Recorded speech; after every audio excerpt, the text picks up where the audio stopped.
Alrighty, and then for those of you with the recording, just click that you are happy to have that recorded, and it'll flick you back into the session.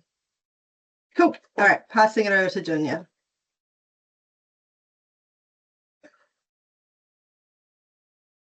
Right. Here we go. Good afternoon. My name is Dunya. I'm the Manager for Intelligence Targeting and Evaluation. Thank you, KBAF, for inviting us again this year to present on a couple of matters, but including BMSB. We've got quite the MPI team again to present on their various topics. And I will guide you through the presentation today that I'll start shortly. I will remind just everyone to keep on time. We don't have a lot. So I'll be acting as your timekeeper today. I will share my screen now so you can see the presentation, and I will then hand over to the presenters. Beautiful. Right. Can you all see this? Yeah. Yes, thank you. Right, here we go. First speaker is Gina Ellis from the Aquatic Environmental Approvals and Advisory team. Kia ora everyone, thanks for having me today. Yes, as Dunya said, I'm a Senior Advisor in the Aquatic and Environmental Approvals and Advisory team. This is previously the Invasive Species team, if you've dealt with my team previously. So for the BMSB 23-24 season, we had around 1,000 dead BMSB and a number of 111 live BMSB found across all pathways. Most of the live finds were from passengers and cargo not required to be treated. One instance of 1 live and 2 dead BMSB was found in offshore treated cargo. This was the result of reinfestation during longer than usual venting. The treatment provider will now use nets to prevent this type of event. So we have 2 import health standards that include our BMSB requirements. This is the vehicles, machinery and parts, and the sea container import health standards. We have reviewed these standards in advance of this upcoming season, and we will not be making any changes. Should anything arise during this season, we will of course act on this. The BMSB season covers all cargo that depart on or after the 1st of September and arrive in New Zealand on or before 30th of April of every year. So we have a couple of generic CTO directions. The first one is available for shipments of used vehicle machinery parts from Japan, where meeting the before arrival treatment requirements is unachievable. Please remember that FCL of used parts requires treatment at VCE 1, not VCE 1D, year-round, regardless of whether the treatment is completed on or offshore. A generic CTO direction will also be available for shipments which have been sealed prior to 1 September, but due to shipping delays have not sailed prior to 1 October. Please contact standards@mpi.gov.nz early if you're experiencing difficulties due to treatment provider availability or shipping delays. So for sealing the container prior to 1 September, we require time-stamped photos alongside the final bill of lading as evidence that a fully enclosed container has been sealed before 1 September and exported before 1 October. These documents will need to be uploaded in your import entry. Containers meeting this requirement are excluded from the BMSB requirements in SECO and VMP.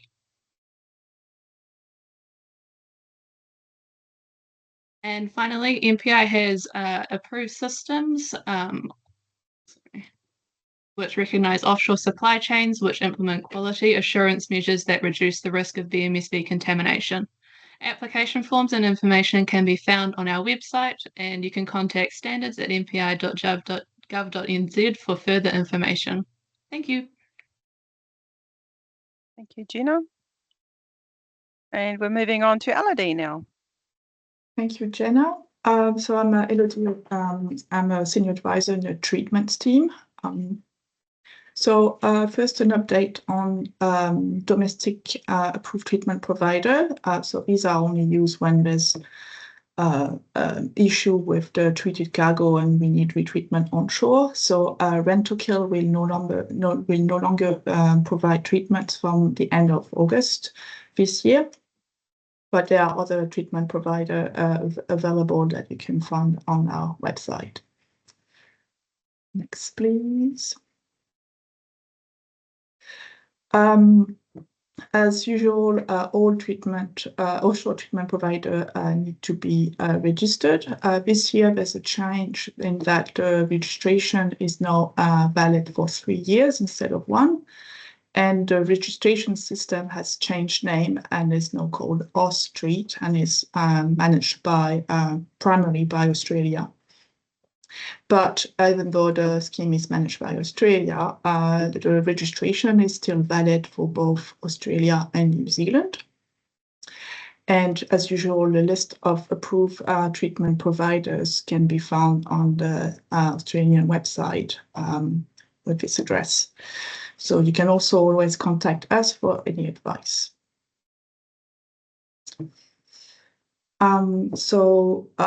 Just a note on the treatment provider reapproval and the website. So the Australian website has changed a few years ago. So it's a new dashboard where you can filter can find the treatment provider by country, and you can find whether they are currently approved or suspended. If you are looking specifically for BMSB treatment provider, you can use the term SB for stink bug to find a treatment provider. Just one change is that the official email for offshore treatment has changed in the Australian government, so it's noted here. I know they will still reply to emails from the previous email, but please preferably use the offshore treatment at aaff.gov.au.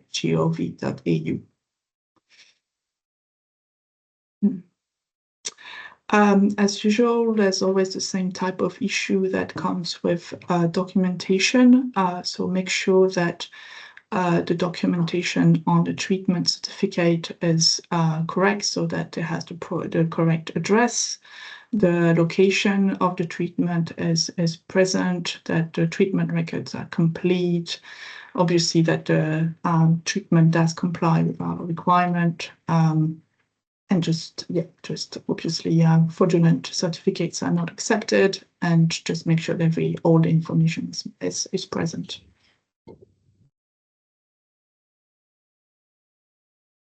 Also, for cargo that has to be retreated on shore if the treatment providers become suspended or for another issue, we have a new treatment that is available on shore, which is using ethyl formate. So we recommend that you consider this option. It is a shorter treatment. It has a few restrictions than ethyl bromide.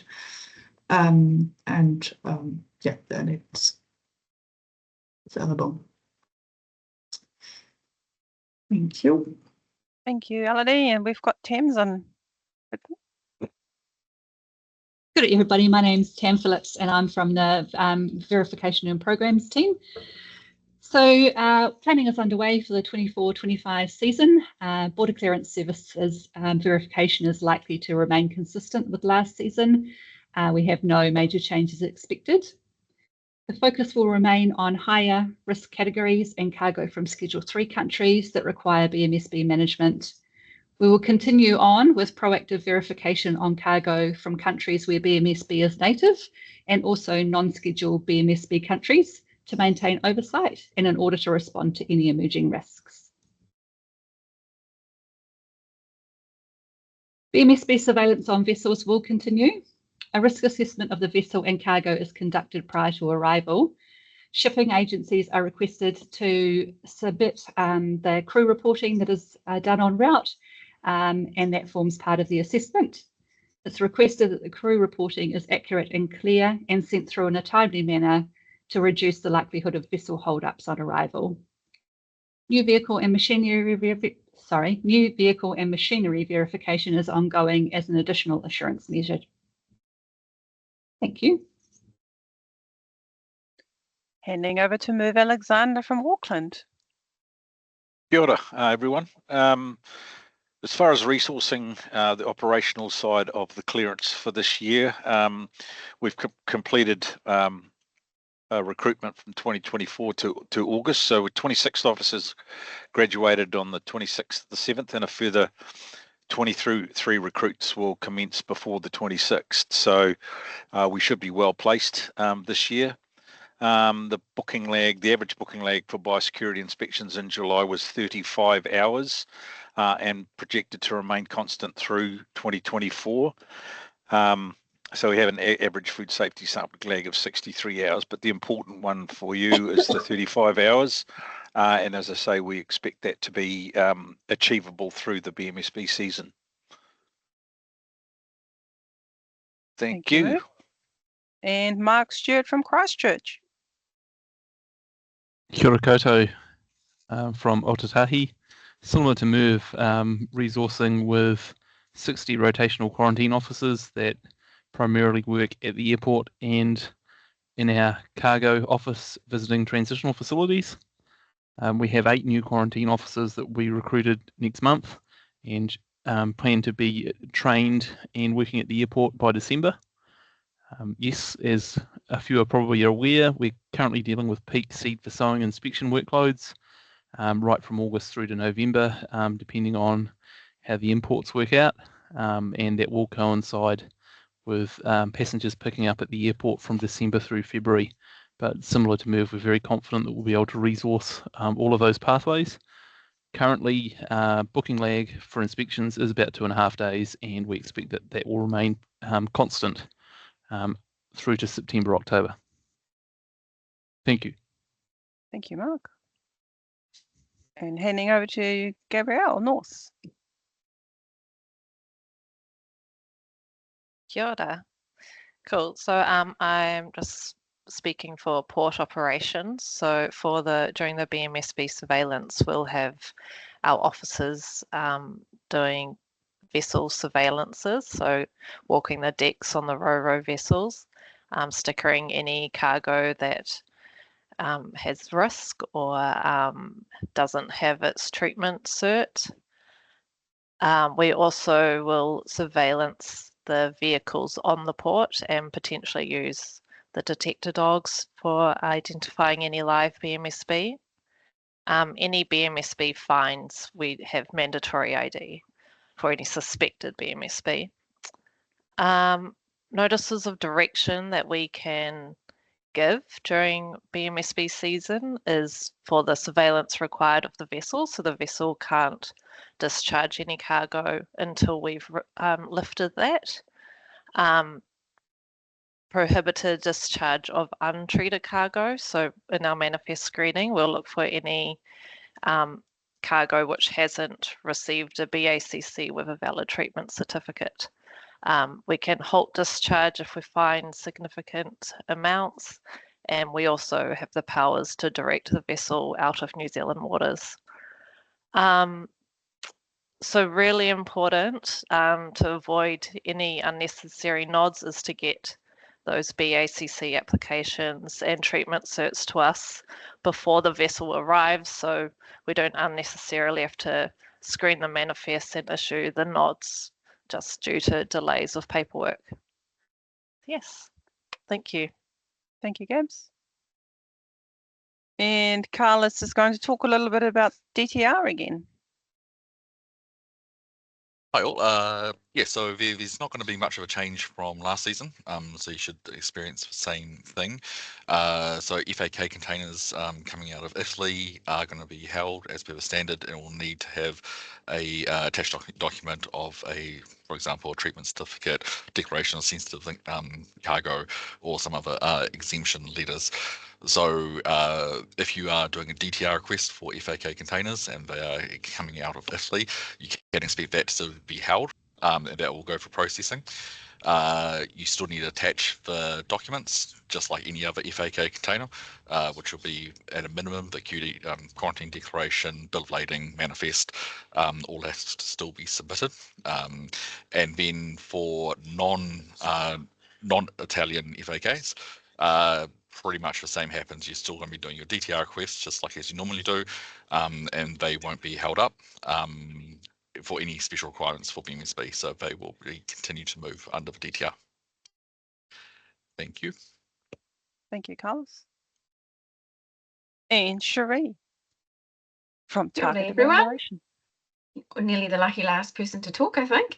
I'll continue to keep you guys updated every week with my weekly updates. So if you are not signed up to them, please let me know and I'll send you the details on how you can sign up. I'll try and include things like if a treatment provider's been suspended that we've been made aware of, just so you have awareness over it. As always, lodge your applications as soon as you can. That's the best thing. I know our queue is really good at the moment. I think last week we had just under a 7-hour turnaround for sea freight applications, which is amazing. We've got almost a full team of people and we've got 2 more people starting next week. So at that point, we will be a completely full team. So we're ready and rearing to get into BMSB season. But yeah, just we're here for you. If you've got any urgency requests, send them through the manifest email. If you've got any issues with a failure offshore, let us know as soon as possible. Again, I think Jenna mentioned it earlier, if you've got consignments arriving early in the BMSB season, making sure your bill of lading has got a shipped on board date is quite important. And in fact, right throughout the season, it's quite important that your bill of lading has a shipped on board date, particularly for your break bulk consignments, so that we can make sure that the treatment has been done within the correct time period before it was shipped. Yeah, and if you've got any questions, feel free to contact the team. You can email us at Manifest, or you can email me if you have any questions throughout the season. Thanks, guys. Thank you, Cherie. Let's move on to questions. I'm going to stop sharing and then maybe we can answer some questions for you. Thank you. Questions to the MPI team.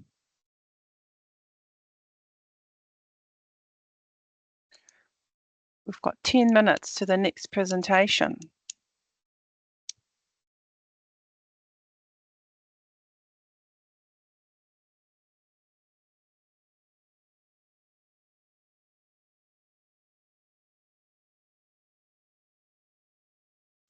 Emma, if you're there, I can't see if someone's got their hand up. Can you let us know? Yeah, thanks. I am. There's something in the chat. Hang on a second. What was the website in AU for checking the approved treatment suppliers, please? We will put that in the chat, and also on our next update, which will be tomorrow, for KBAF members as well. There we go. It's in the chat now. Thank you. Beautiful. Just on this as well, if you do have any questions that you are not comfortable reaching out in this forum, obviously flick us an email or to Junior as well, and then we can answer them directly. Thank you, thank you. Any more questions? Yes, Kirsten.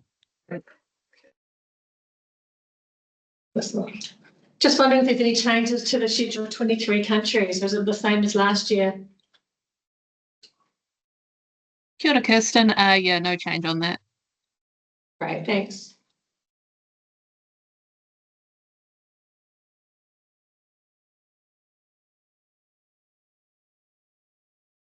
Tony. Also, Tony, go for it.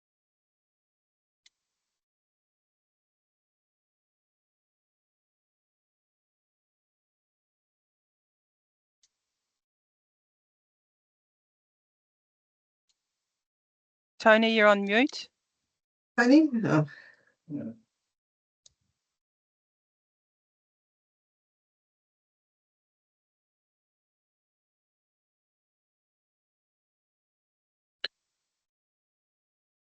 Right, I'm off mute now. Sorry, bit of a Teams issue. Hey, probably the big question is around the future of BMSB treatment and really whether there's any view to providing some sort of treatment services onshore here in New Zealand, particularly for some of the more difficult items. If something arrives here and is not treated, the costs for sending it offshore for treatment can be significant. And if it's a clerical error from one of our officers, then it really means that the forwarders here in New Zealand have to wear those expenses. Fortunately, we haven't had too many of them, but it's something that is front of mind. Kia ora, Tony. I can jump in on that. The main philosophy with our BMSB treatment is that all of this should be completed offshore just to minimise any risk getting to New Zealand. Obviously, that's the main thing that we're trying to prevent here, BMSB incursions.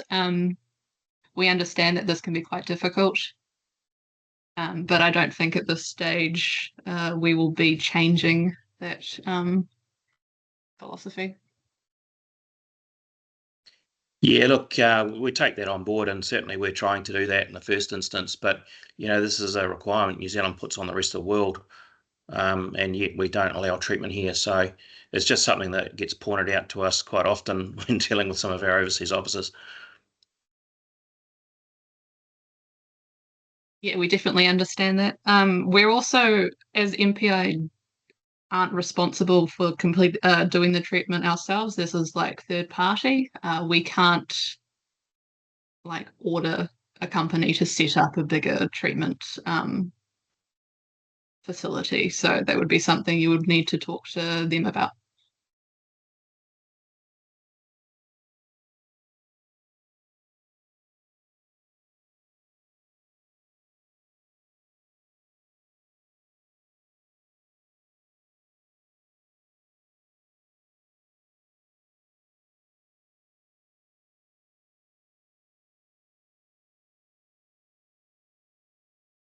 Any more questions? Just for those of you that can't see the chat or unable to pull that up, maybe you're on your phone. Somebody did just ask if there'll be a link for the slides after this, and yes, there will be. It'll be made available to everybody on this call, and then also the recording as well.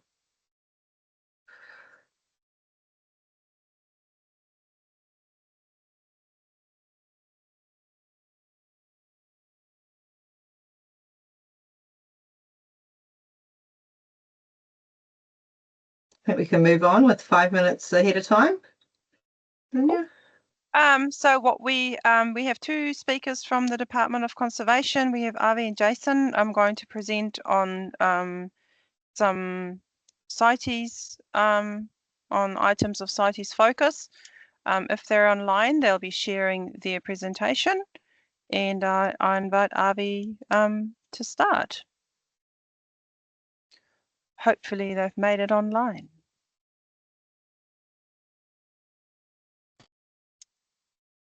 They'll be just logging in now. There he is. There's Jason. Hello, Jason. How's Avi going? Kia ora tātou. I'm good, Dunya. How are you? Good, good. Thank you. I've got Mark, our team lead, as well alongside, who can help answer any questions. I will thank everybody for their time coming into the meeting and to obviously hear us out. Jason's going to lead on the presentation that we have, which is a short presentation, and then hopefully that opens up a window for question and answers from a lot of you that I do recognise the names and have dealt with previously, or all of us have here at the CITES Management Authority at DOC. So I'll hand over to Jason. Thanks again. Kia ora koutou. My name's Jason. I'm a CITES officer based in Christchurch. We do have a CITES officer in Wellington and 3 in Auckland. We've got a really short presentation PowerPoint to give you guys a bit of a introduction into CITES. Can people see that? Thumbs up or nods or? Yep. All right, excellent. Thank you. Appreciate that. CITES it's an international convention. It's signed by 183 countries, which monitors, regulates imports and exports of species that are agreed to be covered by CITES. So this isn't just New Zealand implementing this. It's obviously it's one of the largest, or not the largest, environmental agreement in the world. So DOC is the designated CITES management authority for New Zealand. And there's a lovely picture of Avi in action at the airport. And a summary of what this means that we do.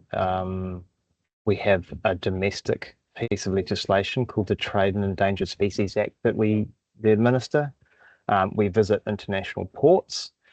We identify species and items and forfeit illegally imported ones. We investigate offences. We can issue infringement fines, and we process permit applications. And we work closely with both our MPI and New Zealand Customs officers at the CITES border to help implement CITES requirements. MPI and New Zealand Customs are authorised to detain items that are coming across the border, and they refer them to the department for further investigation. In most cases, they only need reasonable cause to seize an item, reasonable cause that it's a CITES species and has been traded not in accordance. If it turns out that everything was kosher, then importers will get their items back.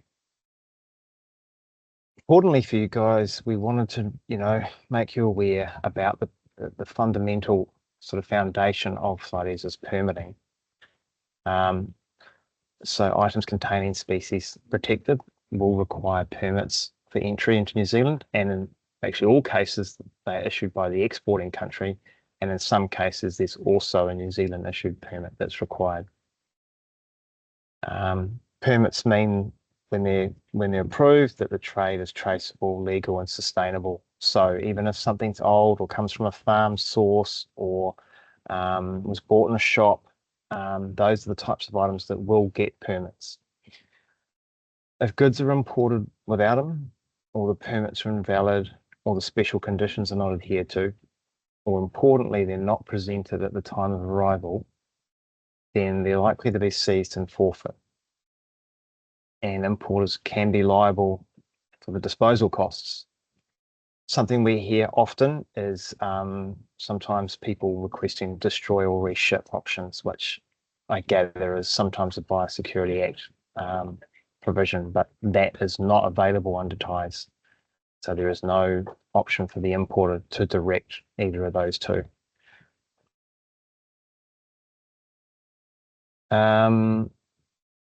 Consignments containing CITES species need to be declared in TSW correctly with the relevant prohibited goods code selected. The department does have the ability to impose infringement fines and even prosecution in some cases through the courts. What we recommend is if there is a commercial consignment or a household move that's been shipped and you think it doesn't meet CITES requirements, then let us know as soon as possible.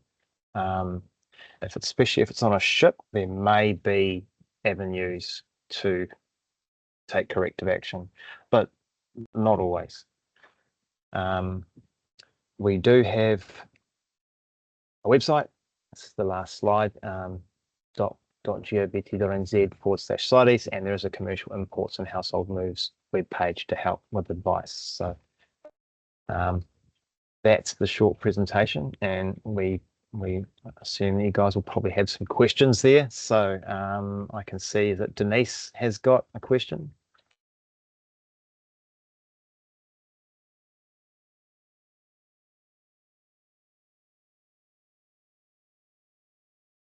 If you're on mute or you've heard me, Denise, but feel free to go ahead and ask.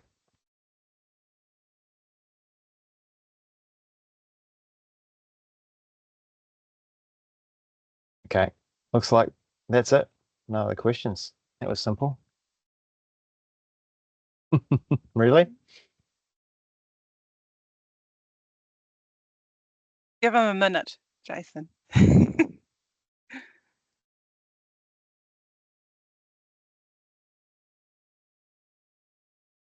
I'll leave you on Avi's pretty face. It's a more pleasant slide. Okay. So there's a question in the chat. from Denise, mic mustn't be working. Do we need original CITES permits or is a copy okay? So that's a very good question. I can go ahead and carry on answer it. So we only accept original CITES permits. So we don't accept scanned copies, digital copies, telegrams. We don't accept any of those. It has to be an original permit.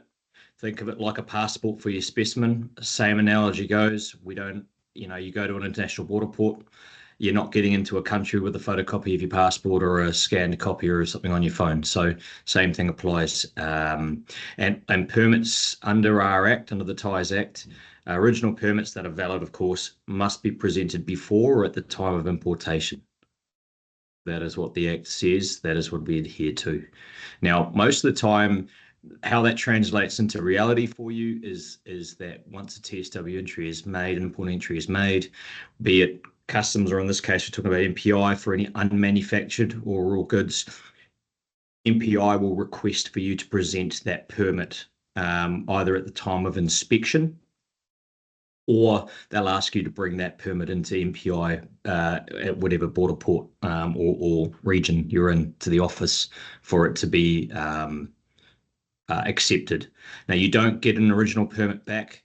It's a single-use transaction, and it makes its way to the CITES office or to the relevant CITES office, depending on the region. And that information is databased by us and sent as trade data up to the Secretariat in Geneva, who collates and uses that information. So it's important that the original CITES permits do find their way to MPI or to New Zealand Customs, of course, which then in turn we will collect and pick up in database. And we don't accept retrospective permits. So if you think delaying a TSW entry to try and obtain one, normally the management authority in the country of export will let us know. But also if the date is not is either post import, that won't be accepted either. So it's best just to contact us rather than try to attempt to perhaps run around and quickly fix something yourself, because we may not be able to accept it, and we don't want to waste your time or ours. So contact us in the first instance if you think that any of these things here are not going to have been met. Yeah. Any other questions? Jason, there's a question if you want to answer it as well. Welcome to. Denise has also sent a message about worn items. We do get this a lot, and it's unfortunately a bit of an urban myth that we have attempted to quash. The Act does not separate items that are worn as an exempt for passengers coming in through the airport. So they only need to be on their possession or on their luggage. So worn items are required to meet CITES permits, permitting requirements, and they don't have them even if they're wearing it. If it's a belt or shoes, crocodile products are a common one. They are actually required to have documentation as well.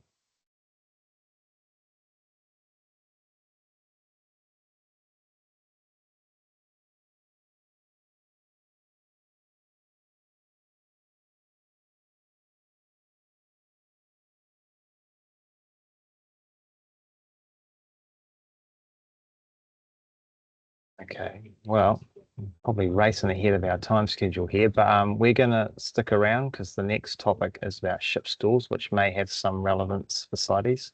And so we can help answer any questions there if needed. But Donya, are you happy to proceed on? Yes. So we do have a change. Sorry, Jason, we do have a slight change in the order in that Emma would like to go first with her DTR refresher, and then we'll move into your CITES DTR process for ship stores. I don't think Emma's presentation's more than a couple of minutes. Thank you. Emma, your turn. Cool, thank you. All right, that's news to me. All righty. Hopefully the majority of you, if not everybody of you, will understand or know what a DTR is by now. And if you don't, then we haven't done our job properly. However, A DTR is a domestic transshipment request. It's the, I'm not going to say new, but it's the now over a year old way that we move goods under bond. So it's the electronic process for moving uncleared cargo from one facility to another.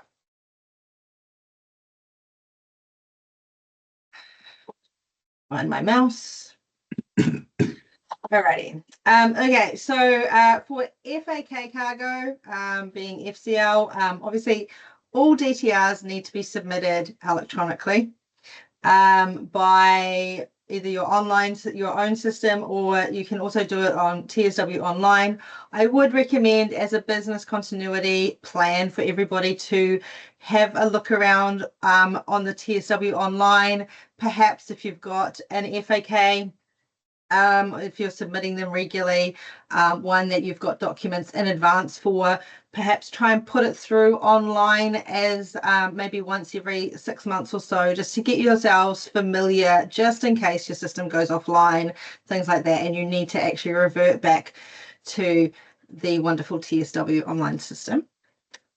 Please make sure that you attach your valid quarantine declaration, a detailed manifest of the cargo, and your bill of lading.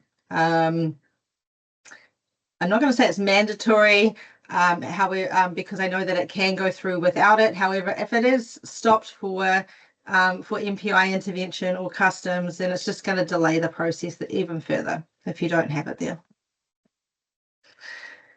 LCL cargo, so it's the same process as FAK cargo. You need to submit a DTR to gain your electronic release. No mandatory documents are required, but it is really helpful. In the instance where you've submitted an entry for customs, and then it's currently held under customs control, perhaps it needs to go to sea containers for unpack, that is outside the DTR process.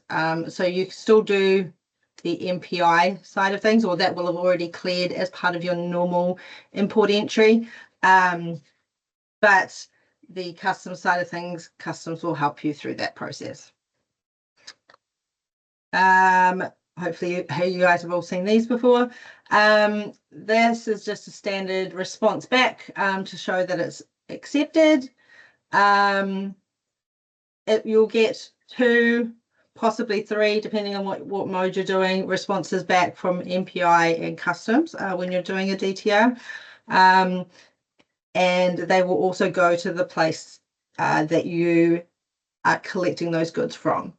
In the instance where you are collecting from a port, so for example, Port of Auckland, Port of Littleton, Port of Wellington, please make sure that you're putting there it as a port company when you're submitting your DTR, and not trying to push it through via a CCA code or ATF code, because we have had in the past a couple of instances where people are trying to do that, and then that again delays the issue because the responses aren't moving to the correct areas.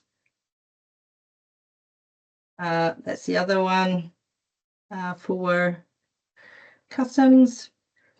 And that's it. I've rehashed the same DTR presentation that I used over a year ago. A little bit shorter. However, we still have the current email address, the dtr@mpi.gov.nz. The guys there are really quick at turnaround, very helpful.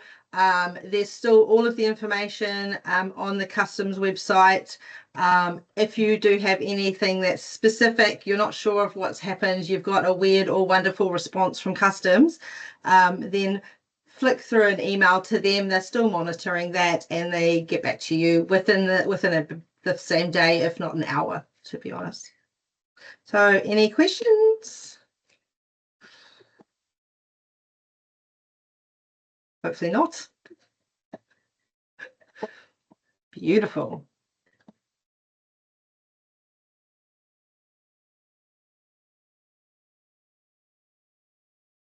Thank you, Emma. I think we can move on. And Carlos is going to talk a little bit about DTR. Thank you, Emma, for that. It's a good introduction. around, it's a very specific scenario around the movement of ship stores. I will share my screen again, just a moment.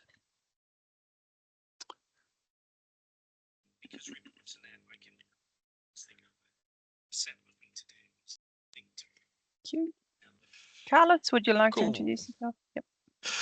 Thanks, Tony. So again, I'm Carl Scurry. I'm a team leader for target development and acting PM for the DTR C project.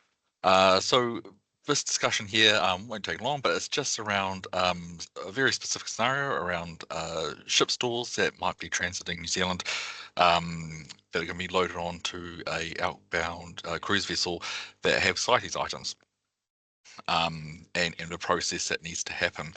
So under so the purpose of this document, and this will be sent out for you guys to have a look at as part of the packet here, and we're also going to be putting onto the customs websites as well under the DTR information pages.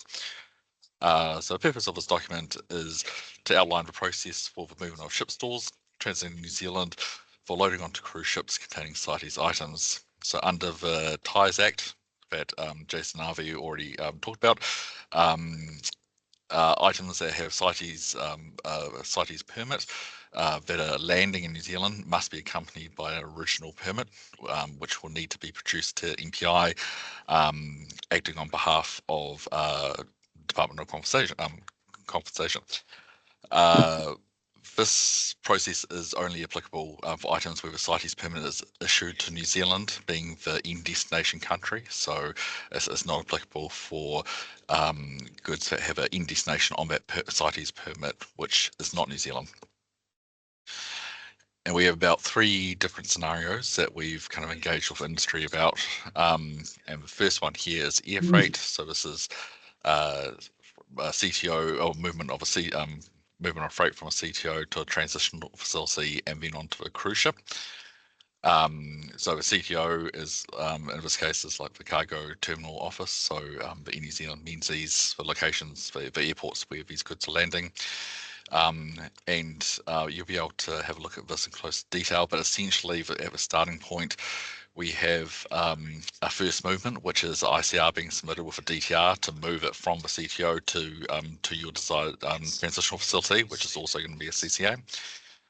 Once that approval is done, then the goods can move to that facility. And this is a bit where we're kind of introducing to make sure that we have the ability to capture that original permit without the goods moving offshore before that permit's actually handed over. And this is a bit where we're kind of introducing. So an IPI application has to be submitted. So the IPI being the primary industries import declaration, that just goes to the MPI, not to customs. With attached documents for the CITES permit, and also identifying how the original certificate is going to be presented to MPI.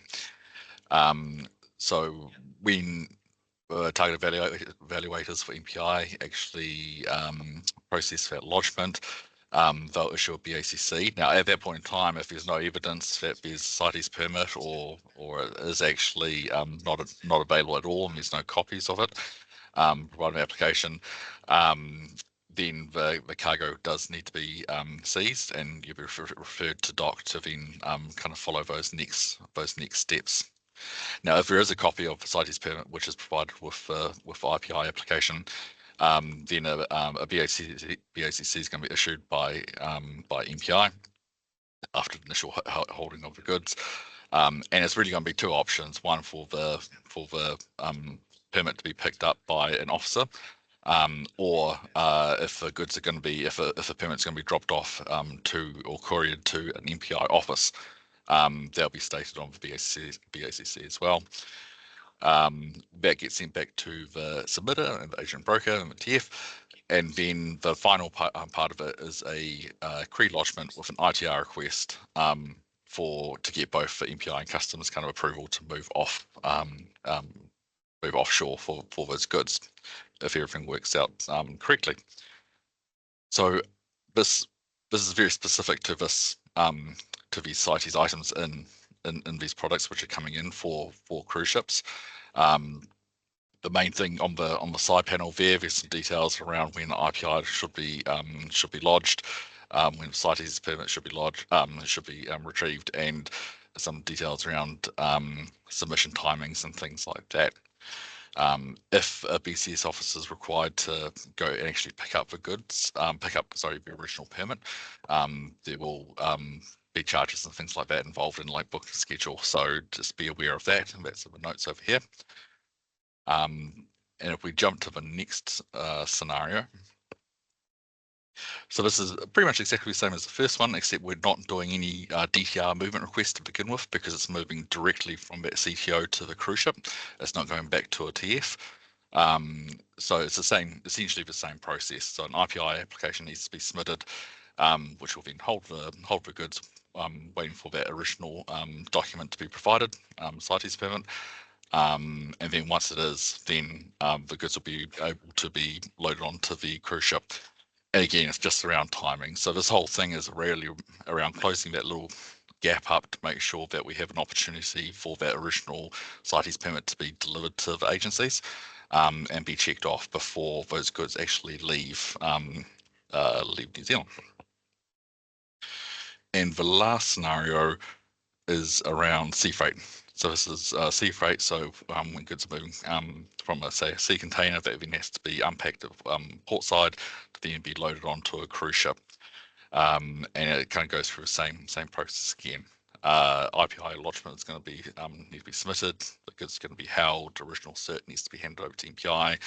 That BAC then gets updated.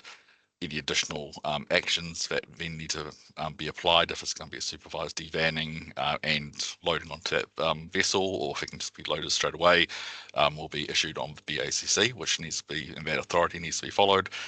And then the final part to kind of clean up the whole process is that submission of the pre-lodgement with an ITR request, so that from both agencies' perspective, including customs, that's that record of those goods actually leaving New Zealand on that vessel. And I think that's really about it. Are there any questions? What do you think that Jason and Avi want to add? Oh no, there's another slide. Sorry. Sorry, Carlos. Jumping the gun. So as mentioned before, so original CITES documentation must be presented at or before import. Copies don't suffice, so it needs to be an original. If there's no evidence of the CITES permit having been granted, then the cargo is going to be seized, and we will be referring you to DOC to follow up with.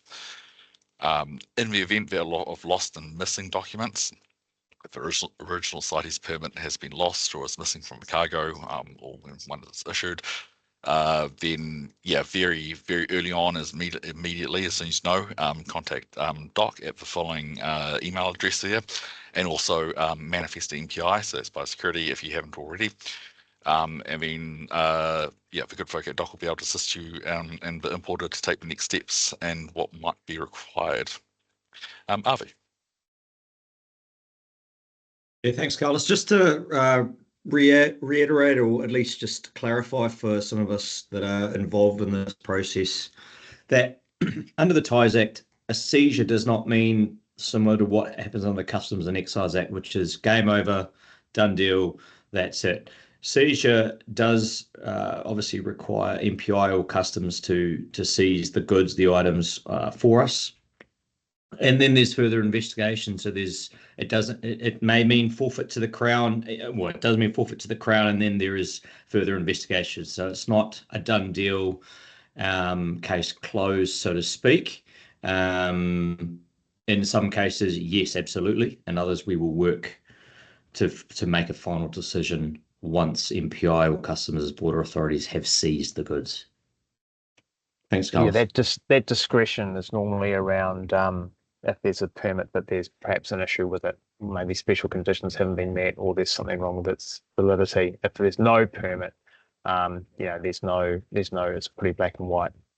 Yep. Thanks for clarifying that, Jason.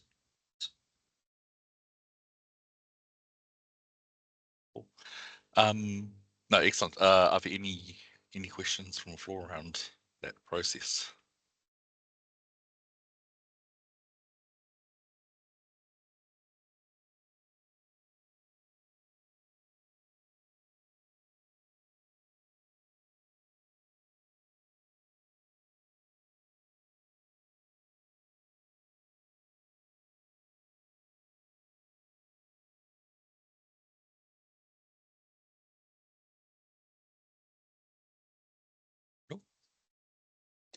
Thank you, everyone.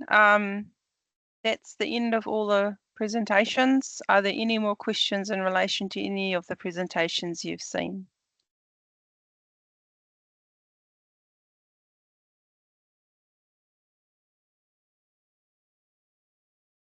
Thank you very much. I'll hand over to Emma to close off our meeting. Thank you. Thanks, Dunya. I just want to pass on a big thank you on behalf of KBAF to all of our presenters today.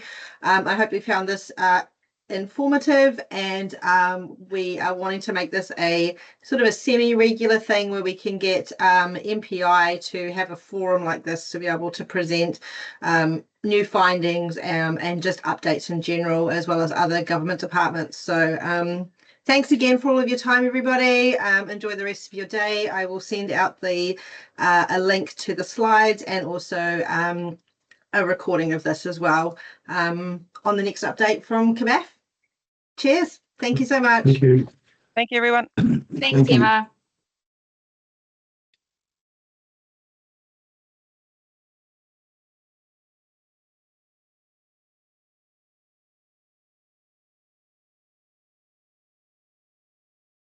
You.